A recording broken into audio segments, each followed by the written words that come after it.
పృథ్వీ షా టీమిండియాకు పెద్దగా ఆడకపోయినా ఈ పేరు క్రికెట్ అభిమానులకు సుపరిచితమే. చిన్న వయసు నుంచే క్రికెట్లో సంచలనాలు సృష్టిస్తూ అతి చిన్న వయసులోనే అంతర్జాతీయ క్రికెట్లోకి అడుగుపెట్టి నెక్స్ట్ సచిన్ అనే పేరు సంపాదించుకున్నాడు. కానీ విధి విచిత్రమైంది. అన్నీ అనుకున్నట్లు జరగవు కదా.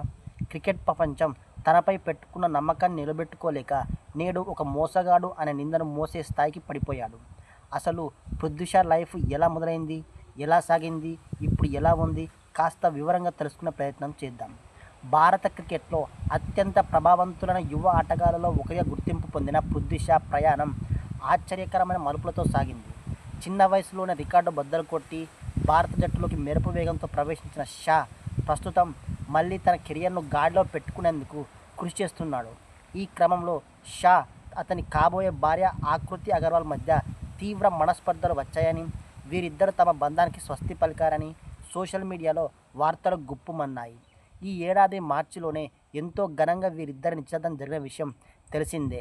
అయితే ఎంగేజ్మెంట్ జరిగిన కేవలం 4 నెలల్లోనే తాను మోసపోయానంటూ ఆకృతి అగర్వాల్ తన ఇన్స్టాగ్రామ్ అకౌంట్లో పోస్టు పెట్టడంతో అది పృథ్వీ షాను ఉద్దేశించే అని అంతా అనుకుంటున్నారు.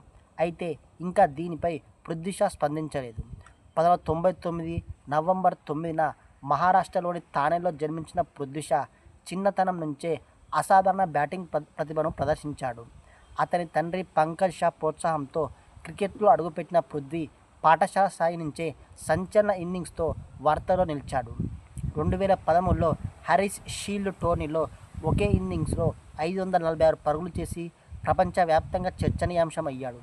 2018లో భారత్ అండర్-19 జట్టుకు కెప్టెన్గా వ్యవహరించిన షా జట్టును ప్రపంచ కప్ విజేతగా నిలిపాడు. అదే ఏడాది భారత టెస్టు జట్టులోకి ఎంపికై వెస్టిండీస్పై అరంగేట్రం మ్యాచ్లోనే శతకం సాధించాడు. తొలి టెస్టులోనే సెంచరీ చేసిన అతని పిన్న వయస్కులైన భారత ఆటగాళ్లలో ఒకటిగా నిలిచి తనపై అంచనాలు మరింత పెంచాడు.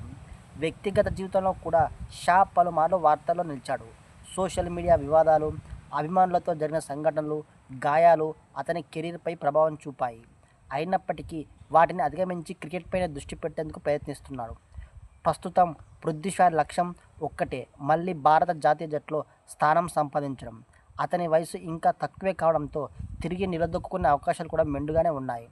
గతంలో చూపిన ప్రతిభను మరోసారి ప్రదర్శించగలిగితే భారత క్రికెట్లో అతనికి మరో స్వర్ణ అధ్యాయం ప్రారంభమయ్యే అవకాశం ఉంది.